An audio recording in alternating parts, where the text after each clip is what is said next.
Caros amigos e amigas, certa vez eu passei uma semana de férias com os meus filhos na praia, quando nós fizemos 30 anos de casados. E caminhando com um dos meus filhos mais velhos na praia, o Mateus, que hoje, aliás, está completando 40 anos, o Mateus fez uma pergunta para mim. Pergunta não, ele fez um pedido. Ele disse: pai, está faltando o senhor escrever um livro. Eu disse: qual, Mateus? Por que eu sou católico? Eu falei: ô Mateus, espera aí, você já tem 30 anos, está caminhando comigo desde que você nasceu, será que eu errei em alguma coisa e você ainda não sabe? Ele disse: não, pai, eu sei, só que eu tenho muitos amigos que não sabem, e eu queria dar um livro para eles. Eu senti que aquilo ali era um pedido como vindo de Deus, por isso eu falei: Mateus, está aí, voltando para casa, o próximo livro que eu vou escrever é esse, Porque Sou Católico. E escrevi o Porque Sou Católico, esse livro aqui. Lembrei-me daquilo que São Pedro dizia, na primeira carta de São Pedro, capítulo 1, versículo 15, não, 1 Pedro 3,15.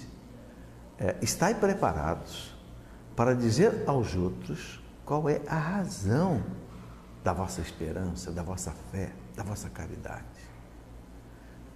Então nós que somos católicos, temos que saber dizer por que eu sou católico. Por que eu acredito no Papa? Por que eu vou à missa? Por que eu confesso? Por que eu comungo? Por que eu rezo o texto? Por que eu tenho veneração às imagens? Por que eu faço jejum? Por que eu dou esmola? Por que eu rezo? Então, nesse livro aqui, eu procurei mostrar isso. Primeiro, eu procurei mostrar que a única religião e a única igreja fundada por um homem que ao mesmo tempo é Deus é o cristianismo, é a igreja católica. Dizem que um dia um soldadinho chegou para Napoleão Bonaparte, o grande Napoleão Bonaparte, imperador, tinha dominado quase que a Europa inteira. Então um soldadinho desses que ficam muito encantado com o brilho dos líderes, o soldadinho perguntou para Napoleão assim: imperador, o senhor é o nosso Deus, pode fundar a nossa religião e a nossa igreja. E o Napoleão, que era um católico mais ou menos, porque ele tinha a mãe católica, eu digo um católico mais ou menos, porque ele mandou prender 2 papas, prendeu o Papa Pio V, Pio VI e depois Pio VII. E o Napoleão disse para o soldadinho assim: meu filho, para alguém fundar uma religião e uma igreja, precisa de 2 coisas. Primeiro, morrer numa cruz. E segundo, ressuscitar. Morrer numa cruz eu não tenho coragem, ressuscitar eu não posso. Então esquece essa história de fundar uma religião, de fundar uma igreja. É interessante essa história. Então, a primeira coisa que eu mostro é que só Jesus Cristo é Deus. Os outros homens, todos fundadores de outras religiões, nenhum deles provou que é Deus. Jesus provou que é Deus. Andou sobre as águas, multiplicou pães, ressuscitou mortos, deu ordem ao vento, deu ordem ao mar, deu ordem aos demônios. Provou que era Deus. E Jesus instituiu então a sua igreja.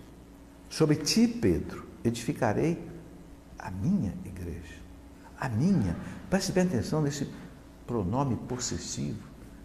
Tem lá os pronomes possessivos: meu, teu, seu, nosso, vosso, dele. Minha igreja. Jesus deixou claro: sobre ti, Pedro, edificarei a única, minha igreja. E tem mais: as portas do inferno nunca prevalecerão contra ela. E a história mostra isso, já são 2000 anos. Nem o Império Romano, que foi o maior império do mundo, conseguiu derrubar a igreja. Pelo contrário, o império se tornou cristão.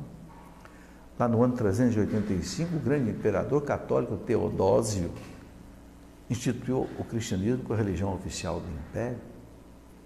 O império que engoliu o cristianismo engoliu o império. Como diz Daniel Rupes, a espada romana se curvou diante da cruz de Cristo. Então, tudo isso são as credenciais da nossa fé católica. Infelizmente, muitas pessoas seguem uma religião, outra religião, sem pedir as credenciais. Quem fundou é Deus. Entende?